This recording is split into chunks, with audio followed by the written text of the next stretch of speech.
Diu પ્રશાસનના તાનાશાહી order સામે જનતા બળવો અહેમદપુર માંડવી અને નાળિયા માંડવી સજ્જડ બંધ. દીવ પ્રશાસન સામે નાળિયા માંડવીમાં લોકજુવાળ, આચારસંહિતા ભંગ અને રિઝર્વ ફોરેસ્ટમાં વિસ્ફોટકોના આક્ષેપ સાથે સજ્જડ બંધ. જંગલમાં ફટાકડા વિસ્ફોટકો ફોડવાનો દીવ પ્રશાસનનો પ્રયાસ ગ્રામજનોએ અટકાવ્યો. આચારસંહિતા વચ્ચે ગેરકાયદેસર મંડપ ડેકોરેશન કરી જનતાને હેરાન કરવાનો આક્ષેપ. પંચાયતને અવગણતા નિર્ણય સામે ગ્રામજનોમાં રોષ, મૌન પાળી વિરોધ પ્રદર્શન.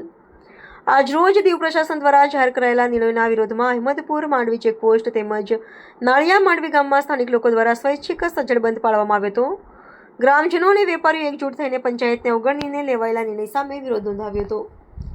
ગ્રામજનોની માંગ છે કે તેમના અવાજને સાંભળીને યોગ્ય નિરાકરણ લાવવામાં આવે, નહીં તો આંદોલન વધુ ઉગ્ર બનાવવામાં આવશે. કેટલીક જગ્યાએ આત્મવિલોપનની ચેતવણી પણ આપવામાં આવી છે.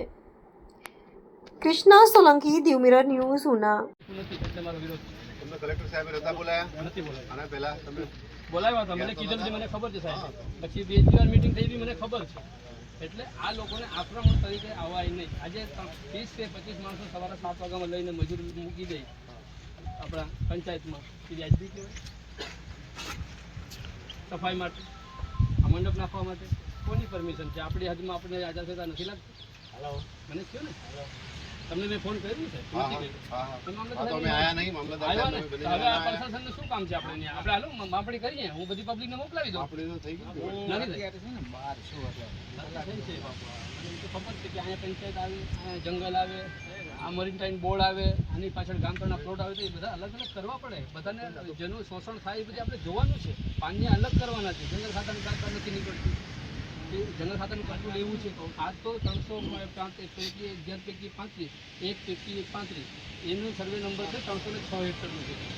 હવે તેમાંથી કોને આપવાનું છે તો જો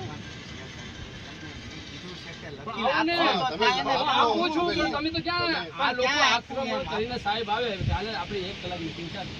મેં તમને એવું કીધું કે તમે આવો, મારો તલાટી આવે, આપણે 4 જણ સર્વે કરવાના હતા. આપણે સર્વે નહીં, તમારી જે ફરિયાદો છે, તમને રજૂઆત છે, આ કોણ કરશે સાહેબ?